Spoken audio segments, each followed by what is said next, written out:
Well, hello, hello, and thank you for joining me, whether you are here for the live stream or are joining me on the replay. I know you're busy. We're all hella busy, and I appreciate that you choose to spend some of your time with me. So, the topic this week is no BS business coaching. What is a no BS business coach? How do you know if you're ready to work with a no BS business coach? And whether I might be the right no BS business coach for you. So, my guest this week on the Driven Woman Entrepreneur podcast was Nina Perez. Nina caught my eye online because of the name of her podcast, Straight Talk, No Sugar Added. I have been told all my life that I am exceedingly direct, and it's true, and so is Nina. One of the reasons, I think, is because of the way I grew up, and the same is true for Nina. So as soon as I saw the title of her podcast, I went and looked online, checked out her book, checked out some of her podcast episodes, went to her website. I thought, I got to meet this lady. I reached out to her. We had a connection call, and then we both recorded episodes. She interviewed me for Straight Talk, No Sugar Added, and I interviewed her for the Driven Woman Entrepreneur. Now, I want to say from the start that it's kind of unusual for me to invite another business strategist and coach to be a guest on my podcast.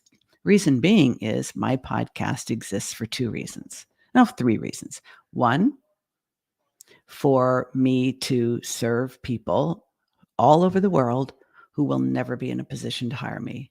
I love practicing generosity in that way.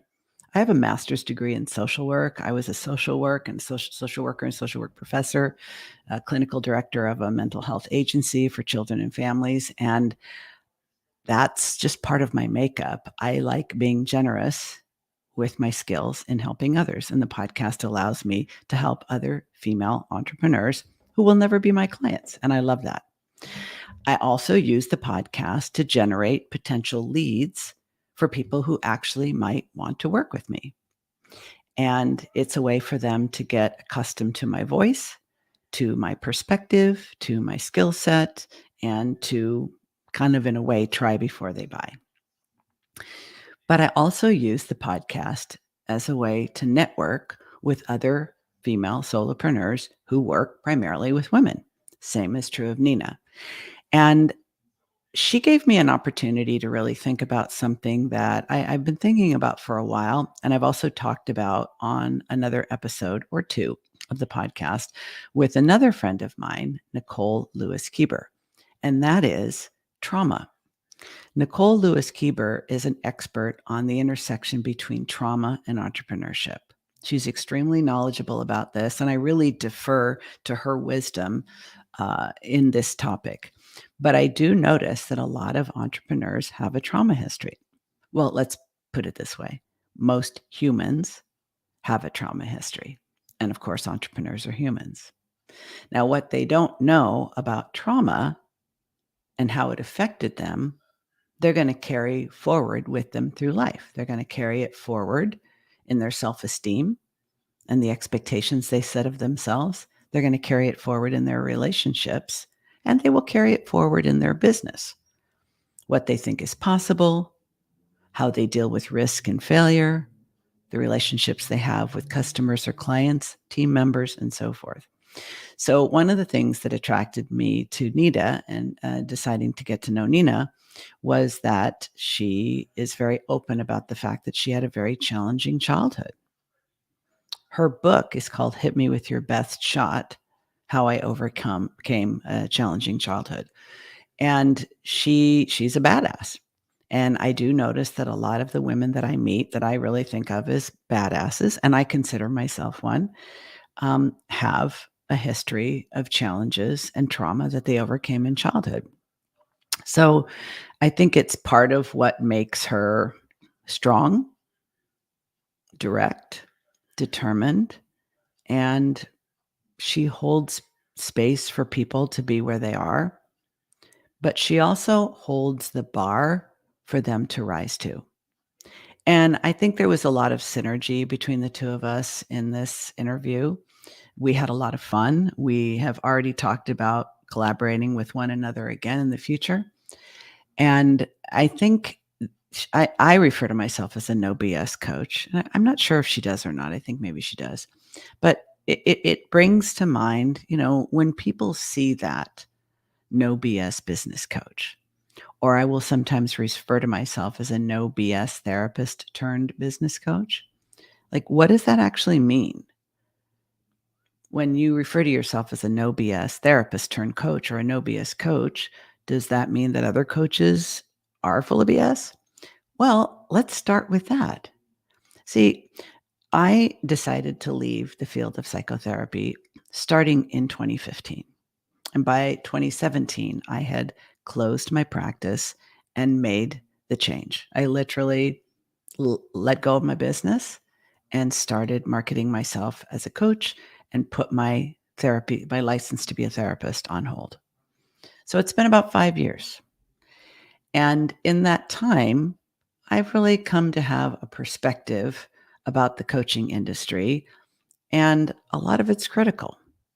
Like, what I like about it is that not everybody who wants help wants to go to some pundit. A lot of people prefer to be helped by someone who is much closer to where they are, whom they can relate with. You see, years ago, when people needed help in their business or life, they would hire a professional if they could afford one. They would hire a professional. So if you were struggling in your relationships or your mental health, you would hire a therapist. If you were struggling in your business, you might hire a consultant or a business coach. And oftentimes, those people would be extremely experienced, usually older, and have a lot of wisdom in that area. But these days, with the number of young adults, people in their 20s, 30s, 40s, who have started online businesses, oftentimes they don't want to hire someone considerably older than them, like myself. They want to hire someone who's much closer to their age. And one of the things that I think is good about the coaching industry is that there's no barrier to entry. Literally, anybody that wants to be a coach can be one. And despite popular opinion, and a lot of people have a lot to say about this, but the actual truth is that anyone can be a coach. And I mean anyone. You don't even have to be an adult. You could be a teenager, maybe even a kid. There's probably some kids out there that are marketing their services as a coach. I'm sure there's a 7-year-old life coach out there. Hopefully, they're only working with 5 and 6-year-olds, but I digress. Anyone can be a coach. Being a coach just means you have the desire to be a coach and you believe that you have something you can help other people do. Now, a lot of people believe that you need to go through a coach training program, you need to be certified. Um, and a lot of people believe that their certification by some, you know, well-known coaching organization makes them a better coach. I don't know if that's true or not. I mean, I have a lot of education, a lot of training to become a therapist, but I know a lot of therapists who have the same amount of education and training and they suck. So I don't think it's the certification that makes you a good coach. What makes you a good coach is the results. Do you get results? Do you get results? And how do you go about getting those results? What I don't like about the coaching industry is that a lot of the big names, a lot of the big names became big names because of things that they are not disclosing that give them an unfair advantage. I'm talking about they were able to work for 3 years or longer without making a single dime while they grew an audience before they started trying to sell something to that audience. So they literally spent 3 years working full time for free and actually spending money to build an audience that they could then start selling to. And when you don't disclose that and you market coaching programs to other people who may be a single mom with 3 kids, low income, hates her job, and she may think if I join your coaching program that I could make a ton of money and leave my job and get out of this shitty apartment and buy a house and so on and so forth. And if you're not an ethical coach, you'll take her money and she will not get the desired outcome. I don't like that. I don't like the fact that a lot of the big names in the coaching industry became big names because they're privileged, because they were able to work for a long time building an audience without being compensated because someone else was supporting them. And they had a big team doing most of the work. And they were spending hundreds, if not thousands of dollars on Facebook ads and Instagram ads to grow that audience. The average person who just really wants to help people and signs up for a coaching certificate or training program, they're not in that position and they're not going to get that outcome. I don't like that. I don't like that that's what the coaching industry looks like. A lot of coaches may not even realize they're attempting to do therapy with their clients without the training, without the oversight, and without the malpractice insurance. And I think that's dangerous, and that bothers me too. So, do I think all coaches are full of shit and lack ethics and don't know what they're doing? Of course not. I think some people are naturally gifted at helping others, naturally gifted at helping others. So, I think they should be coaches. When people are naturally gifted at helping others and they love helping others and they treat others fairly, they should absolutely be coaches. They don't need to be certified. They don't need to get a degree. They can just call themselves a coach and go to work helping others. Now, why do I think of Nina Perez as a no BS business coach? And why do I think of myself as a no BS business coach? There's a few reasons. One, I'm never going to shine your shoes or blow smoke up your skirt by telling you things that you want to hear that I know for a fact are not true. I don't know. I don't think that makes me a better person. It might make me a more honest person, but that's the no BS approach I'm talking about. So if somebody wants to work with me and they say, I hate my job. I need to leave my job within 3 months. So I need to know how quickly you can help me build my business so I can do that. I'm going to tell them you can't do that unless you can work for free, hire a team, spend a lot of money on ads, and build your audience quickly that way. If you're going to build it organically, you're going to bootstrap it, you're going to DIY it. That's not going to happen in 3 months, period. I'm not going to tell them something I know is not true to get the sale. I'm also not going to indulge them once they become a client when they do things that are standing in their way. Like the no BS part comes in when somebody tells me, this is what I want to do, these are my goals, this is what I'm committed to, but they don't take action at all.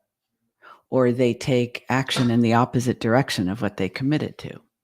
Or they don't show up for calls, or they, I mean, you'd be surprised that people will pay the money to hire an expert like myself, and I am not cheap. Not the most expensive either, but I am not cheap. And not do the work. I will gently, respectfully, lovingly confront them on that. That's part of the no BS too. I don't make false promises. I don't tell people things they want to hear if I know they're not true. And if I see that they are committing to goals and then sabotaging themselves, I will address that. I don't need them to like me. I don't need to be popular. I want to be effective at helping people reach their goals. And often I find that requires having uncomfortable conversations and being willing to confront beliefs and behaviors that sabotage success.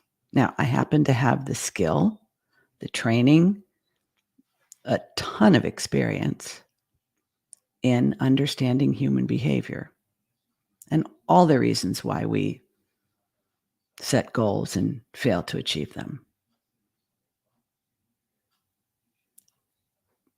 But you should not hire me if you don't actually want to get past that stuff. You won't like me. You won't be happy with me. I'm not necessarily a feel good kind of person.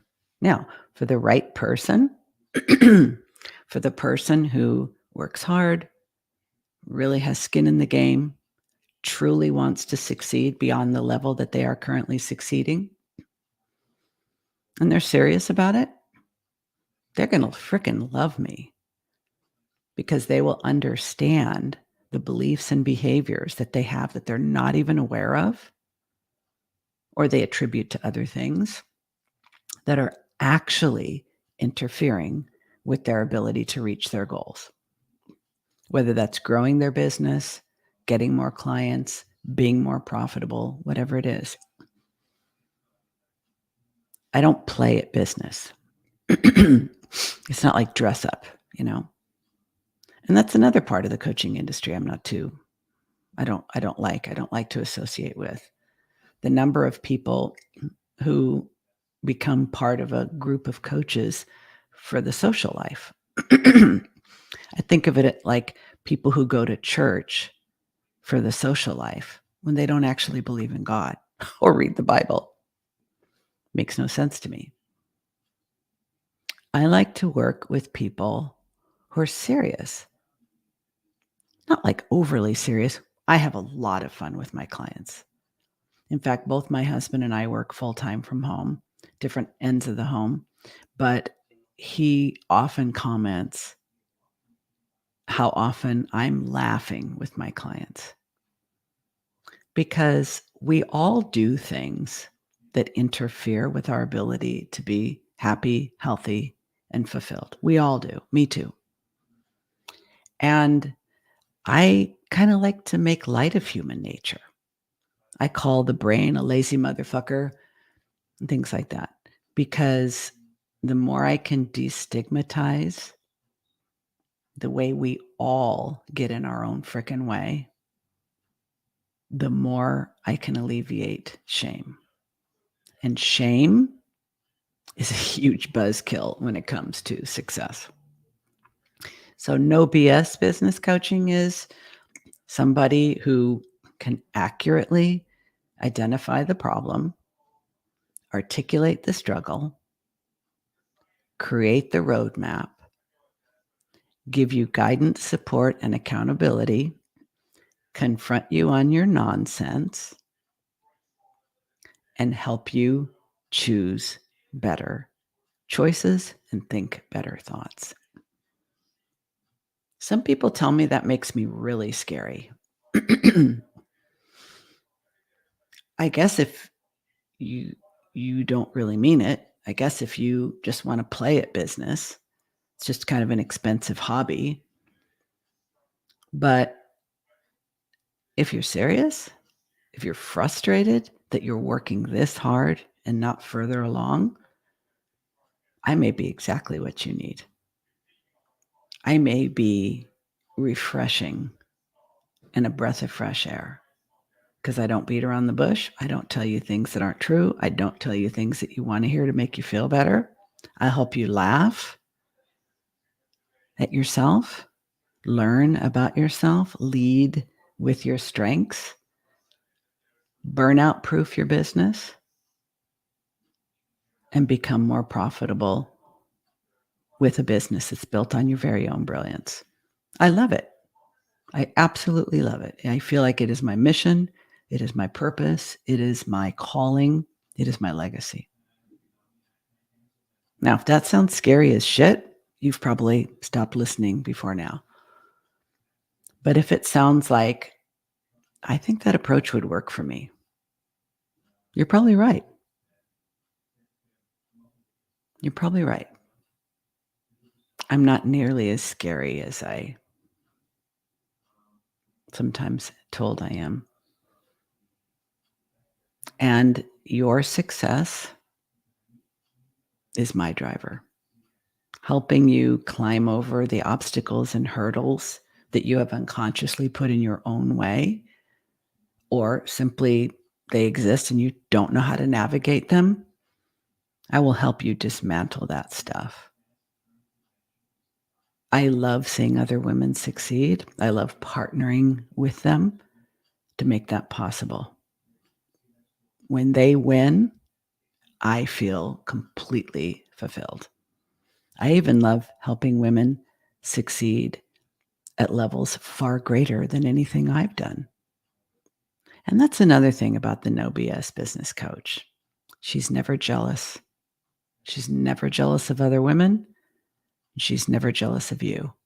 She wants your best, and she's committed to helping you get there.